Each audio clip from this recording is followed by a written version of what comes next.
શ્રીમદ ભાગવતની અંદર જીવની ગતિ વિશે બતાવ્યું છે.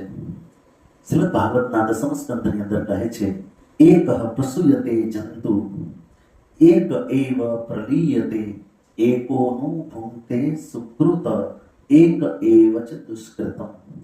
જીવ એકલો જ જન્મે છે, મૃત્યુ પછી પણ જીવ એકલો જ જાય છે. પોતાના દ્વારા કરવામાં આવેલા શુભ અશુભ કર્મોનું ફળ પણ જીવ એકલો જ ભોગવે છે. સામાન્ય રીતે આપણે કહીએ કે તમારા પુણ્યમાં મારો ભાગ, કોઈને કોઈનું કંઈ મળે જ નહીં. ના તો પાપમાં ભાગ મળે, ના તો પુણ્યમાં મળે.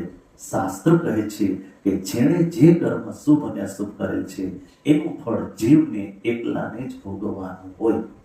ધનાની ભૂમો પ્રસવશ્ચ ગોષ્ઠે ભાર્યાગ્રહત્વા રજના સ્મશાને દેહશ્ચિતાયા પરલોક માર્ગે કર્માનો ગચ્છતિ જીવ એક.